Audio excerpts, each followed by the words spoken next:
우리 다 같이 기도 한번 드리겠습니다.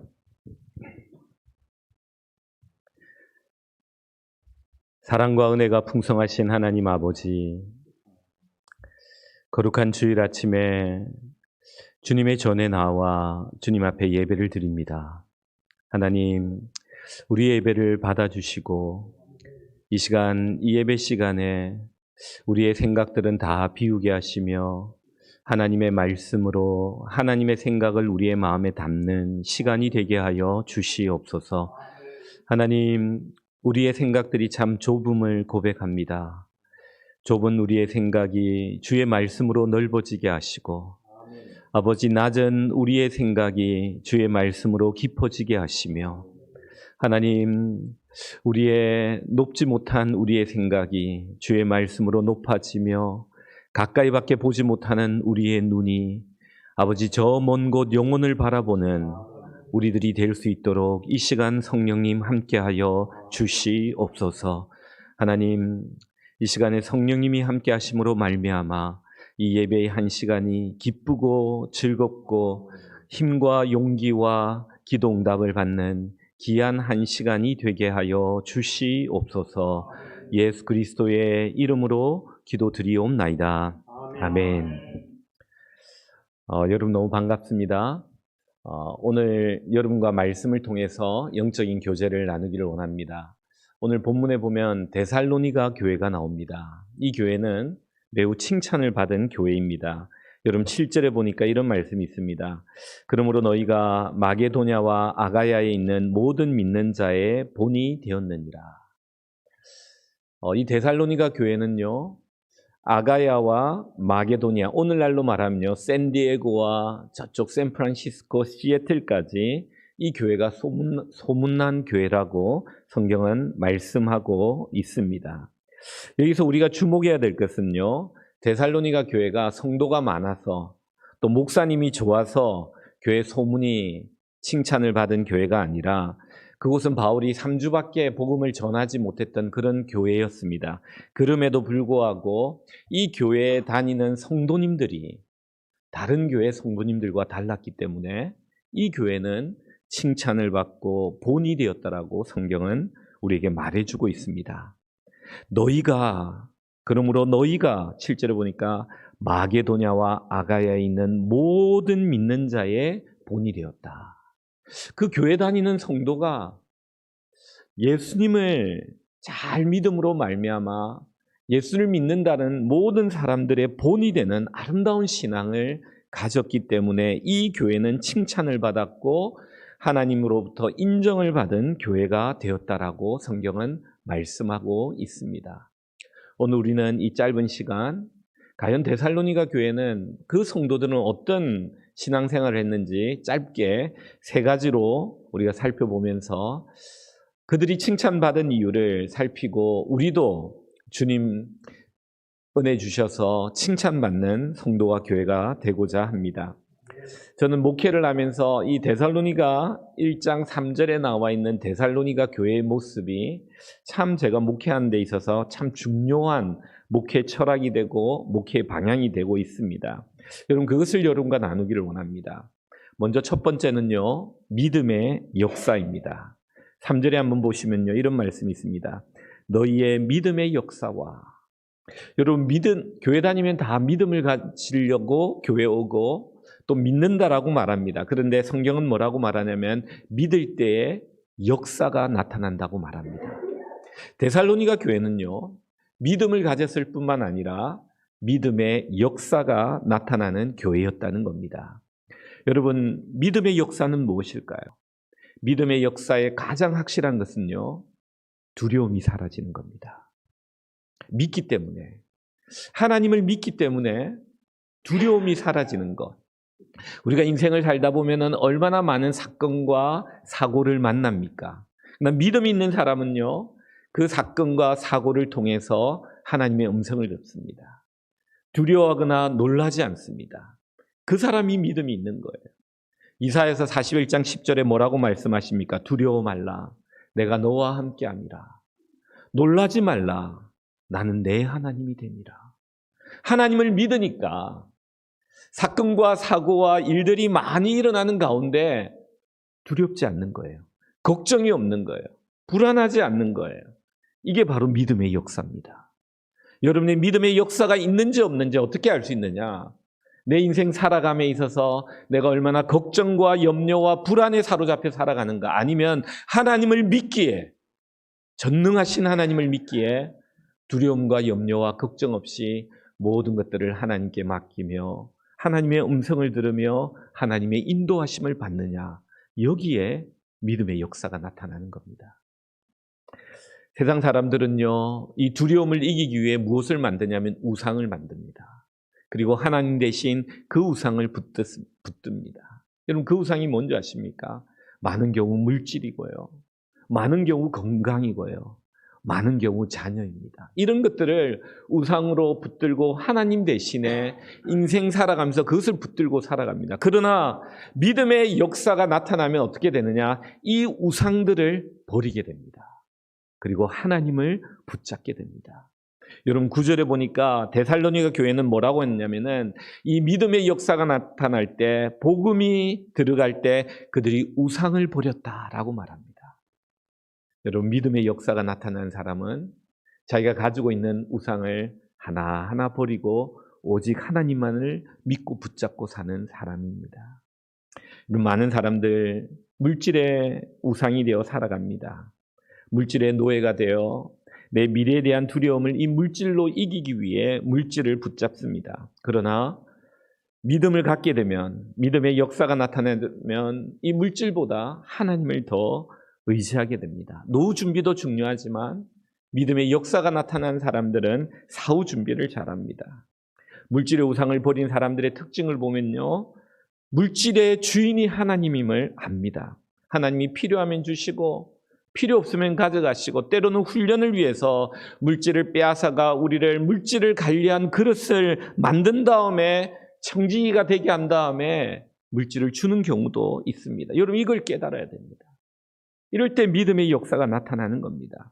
여러분, 가장 큰 부자는 많은 것을 가진 자가 아니라 자기 가진 것에 만족하는 자입니다.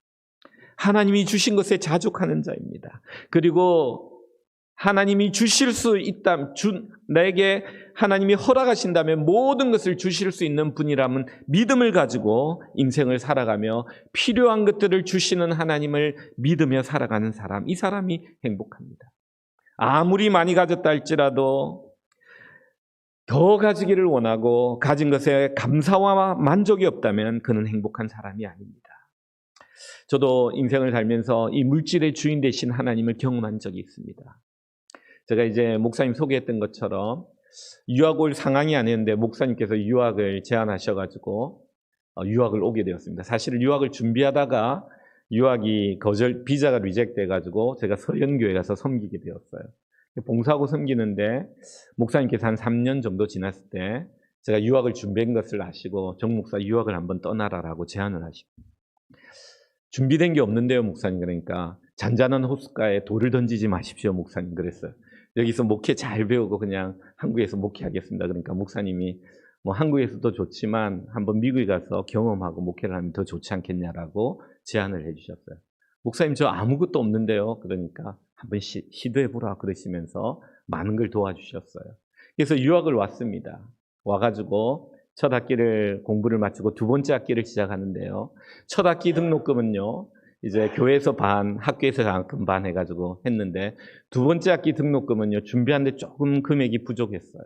그래서 다음 주 월요일이면 이 등록금을 내야 되는데 내지 못하는 상황 속에 저는 기도만 했습니다. 그 주가 지나가는데 금요일 날 심야기도 그때 있었어요. 제가 미국에서 이제 피츠버그에서 섬길 때 심야기도예요. 심야기도 10시부터 그때는 한 9시부터 했어요. 9시부터 하고 10시 정도에 하고 좀 쉬었다 간식 먹고 또 기도하는데요. 간식 먹는 타이밍에 어떤 권사님이 저에게 오시는 거예요. 그러면서 저에게 이런, 목사님 그러는 거예요. 왜요 권사님? 그러니까 목사님 이번 주에 꿈에 저에게 나타났어요. 그러더라고요. 하나님 이제 역사하시는가 보다 저는 생각했죠. 어떻게 나타나셨어요? 그러니까 목사님이 거지 옷을 입고 오셨어요. 그래, 야, 하나님이 확실히 역사하시고 계시는구나.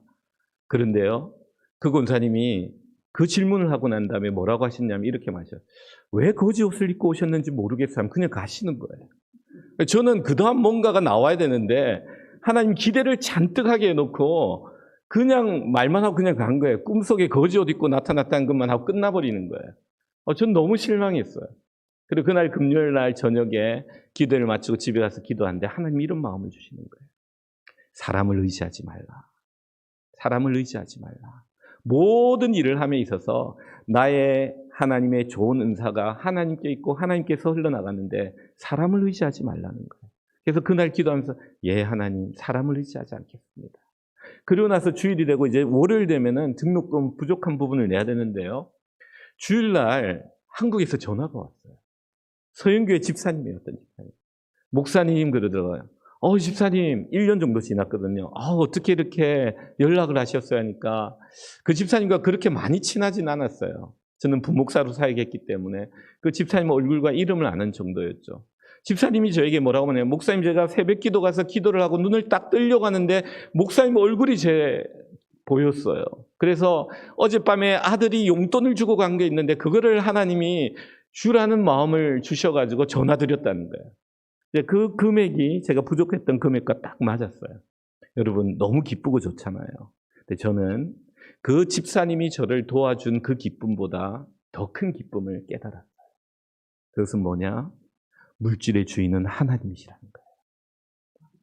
여러분 이걸 아셔야 돼요. 여러분 내가 필요한 것을 하나님으로부터 놀라운 방법으로 공급받는 이 은혜도 참 크지만요. 또 다른 은혜도 있어요. 내가 가진 것을 정말 하나님이 확 뺏어갈 때가 있어요. 근데 기도하면서 깨달아 보니까 내가 준비가 되어 있지 않은 거예요. 그 물질을 가지고 있다가 그냥 멸망할 것 같으니까 하나님이 나를 훈련시키기 위해서 물질의 주인 되신 하나님이 물질이 우상이 아니라 하나님이 하나님 되심을 깨닫게 하기 위해서 이런 역사들을 일으키신다는 겁니다. 사랑하는 성도 여러분, 우리는 이것을 알아야 합니다. 여러분 인생 살면서 믿음의 역사가 어떤 거냐? 물질을 이기는 믿음입니다. 하나님을 믿는 믿음이에요. 우상을 버리고 하나님을 더 믿으며 인생을 하나님만을 붙잡으며 살아가는 이 믿음. 이게 믿음의 역사예요. 여러분 건강도 마찬가지입니다. 나이 들면 얼마나 우리가 건강을 많이 신경 씁니까? 자녀도 마찬가지예요. 이 자녀를 잘 키워가지고 훌륭한 자녀 만들고 또 어떤 분은 이 자녀가 연금처럼 자기를 잘 공양하기를 기대하는 분들도 계세요. 제가 미국에 유학 갔을 때요. 공부하러 와가지고 공부를 했는데 하나님 내가 그렇게 오고 싶은 곳 공부하러 하나님 보내주셔서 감사합니다고 공부를 하려고 준비하는데요. 한 달 정도 시간이 있었어요. 그래서 학기를 이제 한 달 쉬고 시작하는데 갑자기 저희 첫째 딸 셋인데 첫째 딸이 아픈 거예요. 딸이 아파요. 아픈 이야기를 길게 할 수 없기 때문에 간단하게 하면 딸이 아파가지고 저희 아내와 저가 저 뒤에 있지만 같이 이 아이를 잡고 2년 동안 기도하면서 하나님의 놀라운 은혜와 치유를 경험했습니다. 여러분, 우리가 이걸 알아야 됩니다. 병에 걸리고 아픈 건 무서운 것이지만요. 성도들은 그 질병과 아픔 가운데 건강의 우상을 버리게 하시고 하나님의 생명이 하나님께 있음을 깨닫게 하시는 믿음의 훈련을 한다는 사실을 여러분 아셔야 돼요.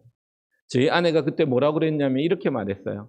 이 아이를 평생 내가 같이 데리고 살면서 이 아이를 옆에서 그냥 돌봐야 되는 것 아닌가 하며 기도하며 2년을 보냈어요. 근데 그 아이가요, 지금 시집을 가가지고요, 작년에 아들을 낳았습니다. 제가 할아버지가 됐어요. 상상할 수 없는 일이죠. 2년 동안 그 아이를 위해서 기도하며 매일 손잡고 기도하며 이 아이의 건강의 회복을 위해서 기도하면서 우리는 깨달은 게 있어요. 자녀도 우상이 아니에요. 건강도 우상이 아니에요. 이 모든 것들이 하나님의 손에 있는 거예요. 여러분 이거를 우리가 깨닫고 알게 될 때 믿음의 역사가 나타나요. 건강의 위기가 오고 재정의 위기가 오고 자녀의 위기가 오고 삶의 위기가 올 때 두렵지 않은 거예요. 왜? 하나님을 믿기 때문에. 하나님을 의지하기 때문에. 한 가지 더 이야기한다면요. 우리가 버려야 될 우상이 있습니다. 그것은 바로 쾌락입니다. 오늘 이 시대는 쾌락이 우상이 되어 있어요. 노아의 때, 종말의 때를 보면요, 일상의 분주함 가운데 빠지는 것이, 살아가는 것이 죄라고 말해요. 우리가 이 세상을 살아갈 때 우리 안에 있는 이 은밀한 죄가 사라지는 것이 바로 믿음의 역사예요. 하나님의 믿음의 역사가 우리 안에 오면 이 땅의 쾌락이 아니라 하늘의 희락을 맛보고 그 희락을 위해 살아가는 믿음의 사람이 되는 겁니다. 여러분, 좋은 병원은 어떤 병원인지 아십니까? 환자가 많은 곳이에요. 환자가 많다고 좋은 건 아닙니다. 더 좋은 병원은요, 환자가 치료받는 병원이 좋은 병원입니다. 그럼 교회도 마찬가지입니다. 우리 주님이 의사라고 말씀하셨잖아요. 건강한 자에게 나에게 쓸데없고 병든 자가 나에게 쓸데있다고 말하지 않으십니까? 좋은 교회는요, 성도들이 많은 교회가, 죄인들이 많은 교회가 좋은 교회가 아니라 죄인들이 의인으로 고침받는 그 교회가 좋은 교회예요. 믿음이 없던 자가 믿음의 역사가 나타나고 하나님을 믿기에 인생을 두려워하지 않고 오직 하나님만을 믿으며 살아가는 하나님의 사람이 되는 이 놀라운 변화의 역사가 일어나는 이곳이 바로 좋은 교회입니다. 여러분, 데살로니가 교회는 바로 그런 교회였습니다. 성도가 변하는 거예요. 믿음의 역사가 나타나는 거예요. 이 세상의 우상들을 버립니다. 하나님만을 붙잡고 살아가는 하나님의 사람이 되는 거예요. 한 여자 집사님이 계셨어요. 이 집사님은 건강이 갑자기 감기가 걸려가지고 교회 갈 수 없어가지고 남편을 교회에 보냈습니다. 남편이 그 당시에는 온라인 예배가 좀 이렇게 오늘처럼 활성화되지 않았기 때문에 남편 보고 예배 잘 드리고 와서 이야기를 좀 해달라고 했어요. 목사님 말씀을. 남편이 갔다 오는데 좀 주일 오전에 쉬니까 몸이 조금 좋아져가지고 일어나서 음식을 준비하고 있었어요. 남편이 교회 갔다 와가지고 음식 준비하고 있는 아내 뒤로 가 아내를 백허그를 살짝 하는 거예요. 아내가 너무 행복한 거예요. 왜냐면요, 한 3주 정도 냉전 기간이었거든요. 막 싸우고 부부싸움하고 뭐 별로 좋지 않은 관계인데 남편이 와가지고 싹 안아주니까 너무 좋았어요. 그 다음날 과일 바구니를 들고 목사님을 찾아갔어요. 목사님, 너무 감사합니다. 목사님 설교 때문에 저희 남편이 저를 이렇게 사랑스럽게 대합니다. 목사님, 아내를 사랑하라고 설교하셨어요? 라고 물었어요. 근데 목사님 뭐라고 말씀하시냐? 아니요, 저는 원수를 사랑하라고 설교했습니다. 여러분, 여기에 굉장히 중요한 기독교의 중요한 이슈가 등장합니다. 아내를 사랑하라 해서 아내를 사랑하면 이건 윤리입니다. 율법입니다. 도덕입니다. 그런데 복음은요, 원수를 사랑하라라고 목사님 설교하는데 원수 같은 아내가 생각이 나는 거예요. 평상시 같으면 3주 동안 부부싸움을 해가지고 정말 사랑하기 싫은 이 아내가 하나님의 말씀이 들리고 성령이 역사하니까 내가 이 아내를 사랑하겠다. 성령에 순종하여 집에 가서 자신의 행동과 생각과 가치관을 바꾸는 이것이 바로 복음이라는 거예요. 여러분, 복음은 이런 것입니다. 윤리가 아니에요. 도덕이 아니에요. 율법이 아니에요. 오늘 성경은 이렇게 말합니다. 5절에 보니까 하나님의 말씀이 이 데살로니가 교회에 어떻게 임했느냐. 이는 우리 복음이 너에게 말로만 이른 것이 아니라 또한 능력과 성령과 큰 확신으로 된 것이다. 하나님의 말씀에 지배받는 교회였다는 거예요. 하나님의 말씀이 선포될 때 목사님의 말씀을 사람의 말이 아니라 하나님의 음성으로 받아들일 때 그 마음속에 어떤 역사가 일어나느냐, 그 말씀이 능력이 되고 성령이 되고 큰 확신이 되어 그들의 삶을 바꾸고 믿음의 역사가 나타나고 우상을 버리며 하나님만을 믿는 믿음의 사람이 됐다는 거죠. 여러분, 신앙은 이런 겁니다. 여러분, 교회 다니는 목적이 여기 있어야 돼요. 여러분이 교회 다니면서 하나님의 말씀을 들을 때마다 우리의 생각을 비우고 하나님의 생각으로 채워야 돼요. 하나님이 동그라미라 그러면 내 머릿속에 있는 세모를 버려야 돼요. 그리고 그 동그라미가 하나님의 말씀임을 확신하고 믿고 의지하며 내 감정과 내 생각과 내 의지조차도 그 말씀 안에 굴복하는 이런 역사가 나타날 때 그 교회가 바로 데살로니가 교회였다는 겁니다. 사랑하는 성도 여러분, 여러분 가운데 이 믿음의 역사가 있기를 주님의 이름으로 축원합니다. 두 번째로 사랑의 수고입니다. 여러분, 이 사랑의 수고는요, 복음이 들어오면 하나님의 말씀이 능력과 성령과 큰 확신으로 들어가게 되면요, 사랑의 수고를 하게 돼요. 이 수고는요, 노동을 의미합니다. 그냥 조금 이렇게 내 에너지를 조금 사용하여 섬기는 봉사 정도가 아니에요. 이 수고는요, 굉장히 최선을 다하는 노동을 의미합니다. 사랑은 형용사나 명사가 아니라 동사라고 했잖아요. 움직이는 것이고 행동하는 것이고 엄청난 수고를 하는 거예요. 그런데 이 사랑의 수고에 있어서 중요한 것은요, 사랑의 대상입니다. 내가 좋아하는 사람을 사랑하고 수고하는 거 그거 아니에요. 여기서 사랑의 수고는 뭐냐면은 사랑하기 힘든 사람, 사랑하기 어려운 사람, 원수 같은 사람, 대적 같은 사람, 이런 사람을 위해 내가 수고를 다하여 사랑하는 이것이 바로 사랑의 수고라는 거예요.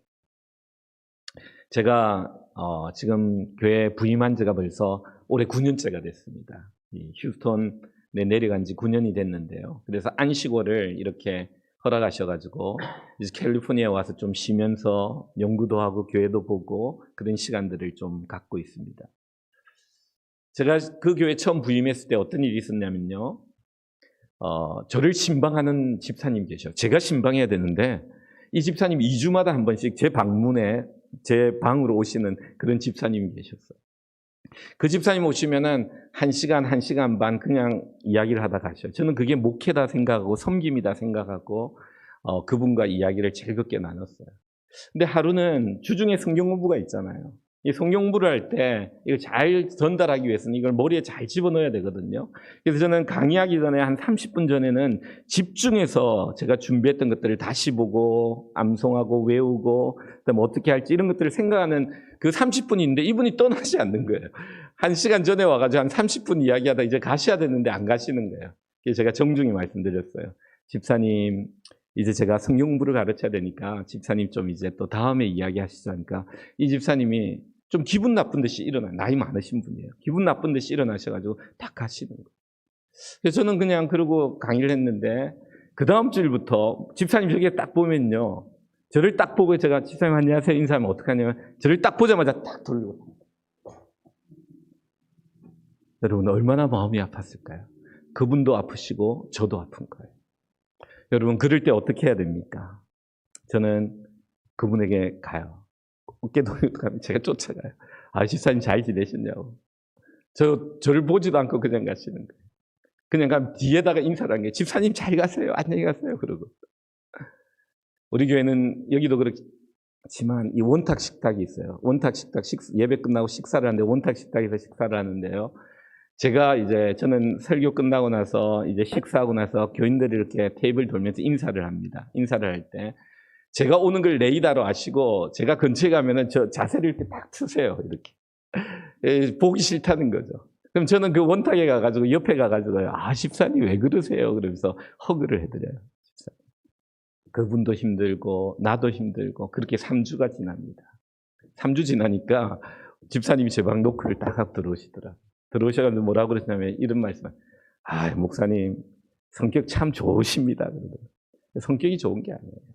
말씀에 순종하는 거예요. 말씀에 순종하는 거예요. 사랑의 수고를 하는 거예요. 그렇게 하니까요.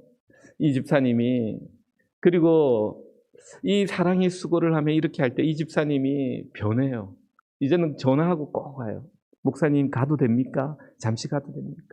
와가지고 30분을 넘기지 않으세요. 그리고 얼마나 유익한 대화를 많이 하고 하시는지. 저는 그분의 아픔과 상처가 보였거든요. 여러분 어떻게 우리가 사랑할 수 있느냐? 아픔과 상처가 보여요. 그렇게 행동할 수밖에 없는 이때까지 거부받았던 그 상처, 아픔이 보이는 거예요. 이분은 공부도 많이 하셨고 책도 많이 보시는 분이에요. 누군가 이야기하고 싶은데 그런 사람이 이민자 바쁜 상황 가운데 없는 거예요. 다가가면 리젝션 되고 거부되는 이런 아픔이 보인 거예요. 그 아픔이 건드려지니까 그게 보통 사람은 생각할 수도 없는 반응으로 나타난 거죠. 그 아픔이 보이고요. 다가가니까 어떤 역사가 일어나느냐. 여러분 사랑이 힘든 사람을 사랑의 수고로 살아가면 그곳에 천국이 임합니다. 천국. 그냥 그대로 있으면 지옥이 돼요. 그러나 내가 사랑의 수고를 정말 우리 주님처럼 해나갈 때 그곳에 천국이 임하는 것을 경험합니다. 요한복음 13장 1절에 보면 예수님이 이런 말씀하셨어요. 제자들을 사랑하시되 끝까지 사랑하시니라. 그러면 어떤 제자를 끝까지 사랑했습니까? 요한복음 13장부터 보면요. 바로 나온 게 가룟 유다예요. 자신을 배반하는, 배신하는 이 가룟 유다를 끝까지 사랑하신 거예요. 18장에 보면요, 도마가 나와요. 다른 제자들은 다 부활했다고 목격하고 만났다고 이야기하는데 자기만 딴 곳에 있다가 부활하신 제자들, 다른 제자들의 10명의 증언을 믿지 못하는, 의심하는 이 도마를 예수님 끝까지 사랑하신 거예요. 한 걸음 더 나아가 예수님, 저는 부인하지 않겠습니다. 다른 사람이 다 부인한다 할지라도 저는 예수님을 버리지 않겠습니다 라고 말했던 이 베드로, 3번 부인하고 저주까지 했던 이 베드로를 예수님은 끝까지 사랑하신 거예요. 사랑하는 분들 여러분, 오늘 어린이 주일이잖아요. 여러분 자녀들을 사랑하되 끝까지 사랑하고 사랑의 수고를 다하셔야 돼요.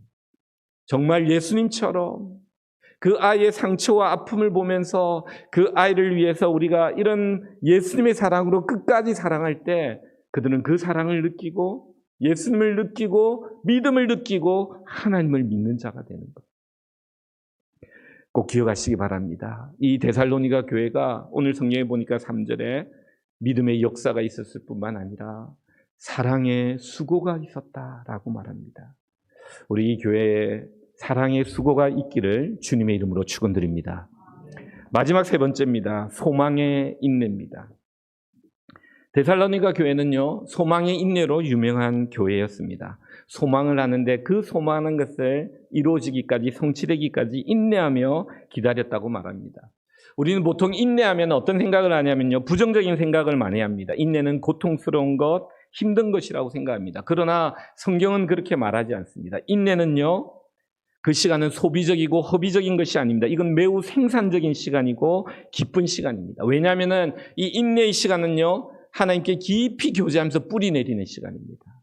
하나님이 우리에게 그 소망이 이루어지기까지 하나님이 원하시는 일을 하시도록 주어진 기회의 시간이 인내의 시간입니다. 그래서 이 인내의 시간은요, 기쁨의 시간이고 기대의 시간이고 설렘의 시간입니다. 하나님의 약속이 이루어질 것을 기대하며 기다리며 그 소망의 약속이 이루어질 때 부끄럽지 않게 주님을 만날 수 있도록, 설 수 있도록, 대면할 수 있도록 준비하고 기다리는 시간이 바로 이 인내의 시간입니다. 여러분, 소망과 희망의 차이는 이겁니다. 희망은요, 막연한 기대예요. 그러나 소망은요, 어떤 거냐면 약속이 있는 기대입니다. 분명히 약속하셨고 그 약속이 이루어질 때까지 인내하며 기다리는 겁니다. 여러분, 산모들이 태아의 약속의 씨앗을 배에 받고 나면요, 10개월을 기다렸다가 이쁘고 귀여운 아이를 만납니다. 그 인내의 시간이 힘들 때도 있지만 그 마음은 즐거운 거예요. 언제 이 아이를 만날까, 그 아이를 기대하며 기대감에 부풀어 그 시간을 인내하며 기다리는 겁니다. 여러분, 이걸 아셔야 돼요. 소망의 인내가 무엇인지. 제가 부목사로 시카고에서 생활할 때, 부목사 생활을 한 5년 반 정도 했을 때, 나이가 그때 40대 중반 정도 됐어요. 이제 담임 목사로 나가야겠다라는 생각을 하고 담임 목사님에게 이야기했어요. 담임 목사님, 이제 저 담임 목사로 나가기 위해서 좀 준비를 해야 될 것 같습니다. 그러니까 목사님 그렇게 하라고 허락해 주셨어요. 그래서 저는 이제 이 LA 지역이나 이 미국 전역 지역에 있는 이제 교회 이제 목회자를 찾는 그런 것들이 나면은 이제 이력서를 준비해가 자료를 보내려고 준비하고 있었어요. 준비를 하고 그러는데 하나님 마음에 불편한 마음을 주시는 거예요. 이렇게 준비를 하는데 왜 이렇게 불편한 마음을 주시지 하고 기도를 하는데 하나님이 어떤 마음을 주시냐면은 이런 마음을 주시더라고요. 사실 제가 부목사를 하면서 담임 목사를 찾고 막 이렇게 하는 것들이 이 사역하는 시간에 또 그런 걸 하니까 길티 필링이 조금 있었거든요. 그러니까 이게 하나님이 좀 기뻐하지 않다는 느낌이 있어서 기도를 하니까 하나님께서 어떤 새벽에 어떤 마음을 주시냐면 이런 마음을 주시더라고요. 너 그렇게 하지 마라. 담임 목회지를 찾지 마라. 그냥 너가 하고 있는 이 부목사 직분에 최선을 다하다 보면 내 주위 사람을 통해서 내가 길을 열어줄 것이다. 이 마음을 확 주시는 거예요. 그 마음을 기도하는 순간에 받고 나니까 그 다음부터는 교회를 찾고 싶지 않더라고요. 또 하나님이 약속의 말씀을 주었기 때문에 찾고 싶지 않을 뿐만 아니라 찾아서는 안 될 것 같다는 생각이 들어요. 그래서 다 내려놨어요. 그리고 내가 하는 사역에, 부목사 사역에 최선을 다했어요. 근데 정확하게 1년 뒤에 어떤 일이 났냐면요, 어떤 장로님이 오셔가지고 이 교회 목사님 한번 이력서 넣어보세요. 좋은 교회입니다 하면서 주시는데 그 교회가 제가 지금 부임한 교회예요. 저는 그 1년 동안 기다리는 그 약속의 소망이 이루어진 인내의 시간이 힘들고 어려운 시간이 아니었어요. 더 하나님께 깊이 뿌리 박히며 하나님과 교제하며 기도하며 정말 담임 목사로 나가기에 부족함이 없도록 더 준비되고 더 하나님이 때에 맞게끔 준비하는 시간이 되었던 거죠. 사랑하는 성도 여러분, 우리 인생의 소망의 인내는요, 약속은 바로 다시 오실 예수 그리스도. 우리는 다시 오실 예수 그리스도를 만날 때 그때까지 우리의 인생은요, 인내의 시간이에요. 그러나 그 인내의 시간은 힘든 시간이 아니라 준비되는 시간이에요. 우리의 남은 인생은 하나님 앞에 준비되도록 하나님 만났을 때 기대와 설렘으로 정말 하나님을 가장 많이 닮은 존재로 거룩하게 하나님이 원하시는 존재로 준비되어지는 기간이 바로 우리가 소망의 인내의 시간이라는 것을 알아야 돼요. 그래서 사도 바울은 뭐라고 말합니까? 나는 모든 것을 배설물로 여긴다. 오직 그리스도를 얻기 위하여, 가장 고상한 지식 대신 예수 그리스도를 얻기 위하여 모든 것을 배설물로 여기고 오직 그분을 만날 것을 준비하며 그 인생을 살아가는 모습을 봅니다. 우리가 그렇게 살아가요. 우리의 소망의 인내란 것은 우리의 남은 이 시간을 하나님이 가장 기뻐하시는 그 일을 위해서 살아가고 주님 만났을 때 부끄럼 없이 살아가는 그 사람이 바로 소망의 인내를 가지며 주님을 기다리는 사람이란 거죠. 제가 신학대학원 다닐 때 이런 일이 있었습니다. 신학교 대학교 가면요, 기숙사가 있는데 4층 기숙사예요. 근데 그 4층에 보면요, 커퓨가 있는데 12시 되면 문을 딱 닫아요. 그리고 새벽 5시 되면 문을 열어요. 그래서 그 정문은 12시에 닫고 5시에 열려요. 근데 옛날에 전도사님들 사회 가다 보면요, 금요 심야 기도회가 있어가지고 10시부터 12시까지예요. 그러면은 사역을 마치고 빨리 와도 30분 만에 와도 문이 닫혀 있는 거예요. 좀 늦게 오면 1시 오면요. 그러면 기숙사에 못 들어가고 전도사님 어떻게 하냐면 교실 가서 잠을 자요. 교실에 가서 한 새벽에 자다가 5시에 들어와야 됩니다. 그래서 이 전도사님들, 기숙사에 사는 전도사님들끼리 무언의 약속을 했어요. 그래서 기숙사 방, 지금 어떤지 모르겠지만 기숙사 방 제일 끝방, 그 방 1층은요, 불을 살짝 켜놔요. 12시 넘으면. 그리고 창문을 잠그질 않아요. 전도사님들만 아는 거예요. 그러면은 12시 넘어서 오시는 전도사님은 그 방문을 살짝 열고 조심히 들어가가지고 그 방을 통과해가 자기 방으로 가는. 그러면 편하게 금요일 날 자고 주말 사역을 할 수 있죠.